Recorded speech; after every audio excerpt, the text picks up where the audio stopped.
तिरुपति में भगवान को मिलावट, हिंदुस्तान में लोनी के अंदर इंसान से जूस में मिलावट, कहीं तो रहने दीजिए साहब, कहीं तो हमें बचाइए। और कहीं बचाने जैसी स्थिति नहीं है तो कम से कम मरवाइए नहीं, हमें हमारे हाल पर छोड़ दीजिए।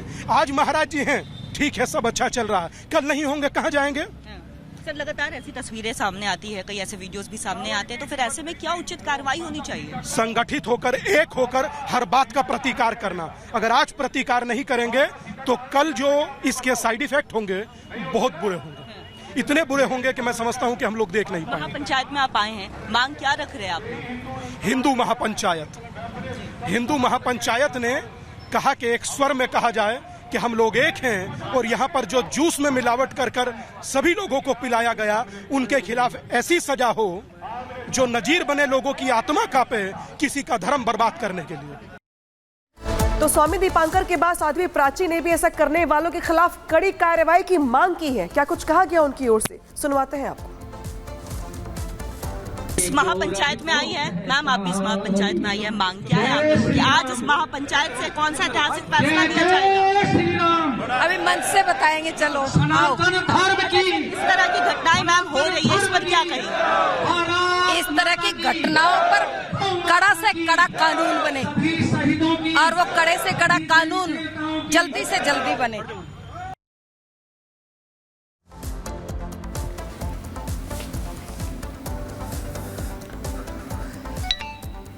उधर बात करते हैं उत्तर प्रदेश की, जहां पर अवैध धर्मांतरण को लेकर योगी सरकार पूरी तरीके से सख्त है।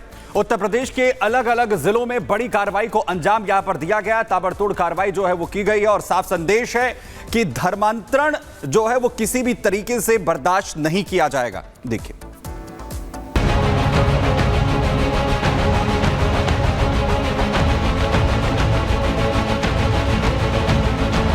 मथुरा में अवैध धर्मांतरण की खबर मिलते ही हड़कंप मच गया। यहाँ 2 घरों में हिंदू धर्म के लोगों को ईसाई बनाया जा रहा था। हिंदू संगठनों के छापे और पुलिस की कार्रवाई में कुल 12 लोगों को गिरफ्तार किया गया है, जिसमें एक ताइवानी नागरिक भी शामिल है। पुलिस जब मौके पर पहुंची तो देखा कि करीब 50 से 60 महिलाएं एक कमरे में बैठी हैं, जिन्हें सत्संग के जरिए ईसाई बनाने की कोशिश की जा रही थी। उन्हें पैसे और राशन जैसी सुविधाएं देकर ईसाई धर्म अपनाने पर मजबूर किया जा रहा था। धर्म परिवर्तन कराने वालों की तैयारी इतनी थी कि आए दिन लोगों के लिए खाने की भरपूर व्यवस्था तक कर दी गई थी। यहाँ बाइबल और ईसाई धर्म से जुड़ी हुई किताबें और धर्म परिवर्तन की दूसरी चीजें भी जब्त की गयी। इतनी बड़ी सामग्री मिलने पर वहाँ के लोग भी चौंक गए। आखिर धर्म परिवर्तन का इतना बड़ा खेल पुलिस की नाक के नीचे चल रहा था और पुलिस को खबर तक नहीं थी। इस पूरे मामले में पुलिस का कहना है कि पूरे मामले की जांच की जा रही है। रिपोर्ट के आधार पर कानूनी कार्रवाई की जाएगी। इंदिरापुरी कॉलोनी है, वहाँ पर एक सूचना मिली थी कि कुछ लोग जो है वहाँ पर बैठे हैं और धर्म के संबंध में बातचीत कर रहे हैं। पुलिस वहाँ मौके पर गई थी, पुलिस जो है कुछ लोगों को वहाँ पर ले आई है, उनसे बातचीत की जा रही है। बाकी जो भी बातचीत में कोई बात ऐसा आएगा जो धर्म से के परिवर्तन के संबंध में होगा तो उनके खिलाफ विधिक कार्रवाई इसमें की जाएगी।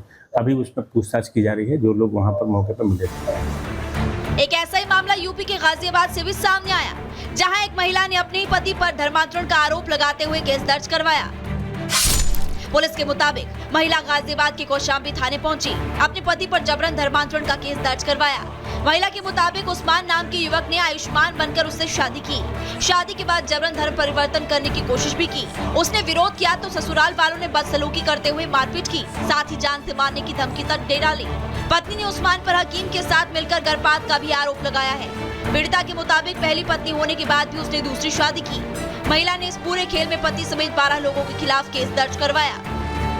महिला की तहरीर पर पुलिस अब आरोपियों की तलाश में जुट गई है। साथ ही परवेज नाम के एक शख्स को भी गिरफ्तार किया गया है, जिससे पूछताछ हो रही है। 19 सितंबर को थाना कौशाम्बी पर एक पीड़िता उपस्थित आती है और एक तहरीर प्रदान करती हैं। तहरीर के अनुसार उनके साथ उनके पति ने, तथाकथित उनके पति ने, जो कि मूल रूप से जिनका नाम उस्मान था, और वो आयुष्मान बन के उनके साथ शादी उन्होंने की है। और यह शादी 2014 में इनके द्वारा की गई थी और साथ साथ इनको विभिन्न तरीके से धर्म के नाम पर प्रताड़ित भी किया गया है। इस घटना की गंभीरता का संज्ञान लेते हुए तत्काल कौशाम्बी पुलिस ने उत्तर प्रदेश धर्म परिवर्तन अधिनियम और अन्य उचित धाराओं में मुकदमा पंजीकृत कर लिया है। इसमें आगे की वैधानिक कार्रवाई हम कर रहे हैं। उधर जौनपुर में भी घर के अंदर धर्म परिवर्तन के खेल का खुलासा हुआ। जहां हिंदू संगठन को एक घर के अंदर गरीब और लाचार लोगों को गुमराह करने की सूचना मिली। हिंदूवादी संगठन पुलिस के साथ उसके घर पर पहुंचे, जहां पर 100 से ज्यादा महिलाएं, युवतियां और बच्चे बैठे मिले। आरोप है कि उस घर में हिंदू महिलाओं को भ्रमित कर धर्मांतरण की कोशिश की जा रही थी। हिंदू धर्म के खिलाफ गंदी गंदी बातें बताकर ईसाई धर्म की पुस्तकों में लिखी बातों को, शब्दों को अधिक प्राथमिकता देकर लोगों को बहलाया फुसलाया जा रहा था कि यदि आप धर्म परिवर्तन करके ईसाई धर्म स्वीकार कर लेंगे तो आपके ऊपर चल रहे भूत प्रेत का साया दूर हो जाएगा। वहां पर प्रशासन को सूचना देते हुए पहुंचे और मौके पर प्रशासन ने बड़ी संख्या में बाइबल की किताब और 5 आरोपियों को गिरफ्तार करके सुजानगंज थाने में लाए। पुलिस ने इस पूरे मामले में एक्शन लिया और धर्मांतरण के आरोप में 5 युवकों को धर दबोचा। बताया जा रहा है कि ये सभी आरोपी हिंदू महिलाओं को ईसाई धर्म अपनाने के लिए प्रेरित कर रहे थे। पुलिस वहां पहुंची और पुलिस ने मौके से 5 लोगों को गिरफ्तार किया जो वहां मौजूद थे और जिन पर ये आरोप था कि ये लोगों को वहां पर बरगला रहे हैं और भ्रमित कर रहे हैं। उनके कब्जे से कुछ उनके पास से कुछ लिटरेचर भी मिला है और वहां से उनको पुलिस ने पकड़ा है और उनको थाने पर लाकर उनसे पूछताछ की गई है और तहरीर के आधार पर समुचित धाराओं में अभियोग पंजीकृत किया गया है और जो लोग पकड़े गए थे उनको गिरफ्तार करके और जेल भेजने की कार्यवाही की जा रही है।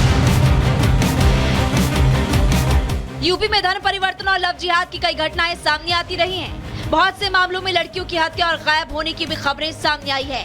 सीएम योगी कई बार इन मामलों में सख्ती करते हुए भी निर्देश जारी कर चुके हैं। साथ ही सीएम योगी कह चुके हैं कि झूठ बोलकर हिंदू महिलाओं को बरगलाने की साजिश बर्दाश्त नहीं की जाएगी और अपनी इस कथनी को करने में बदलने के लिए यूपी में सख्त कानून के साथ साथ अब योगी का एक्शन भी जमीन पर नजर आने लगा है। Bureau report, Republic Bharat. Delhi से लेकर गाजियाबाद तक इस समय लॉरेंस बिश्नोई के नाम से लगातार रंगदारी के कॉल्स आ रहे हैं, जिससे दहशत का इलाके में माहौल है। गाजियाबाद में जहां पर एक बिल्डर से 2 करोड़ की रंगदारी यहां पर मांगी गई है, उसके कॉल्स भी यहां पर रिसीव किए गए हैं। तो वहीं दूसरी ओर मुंबई में भी एक म्यूजिक प्रोड्यूसर के पास अंडरवर्ल्ड से 5 करोड़ की रंगदारी की कॉल आ चुकी है, जिसके बाद इस वक्त दिल्ली से लेकर मुंबई तक दहशत का माहौल व्याप्त दिखाई दे रहा है। तो ये बड़ी जानकारी आपको दे दें, लॉरेंस बिश्नोई के नाम से फिरौती यहां पर मांगी जा रही है। ये मामला सामने आया है गाजियाबाद से और मुंबई से भी। गलत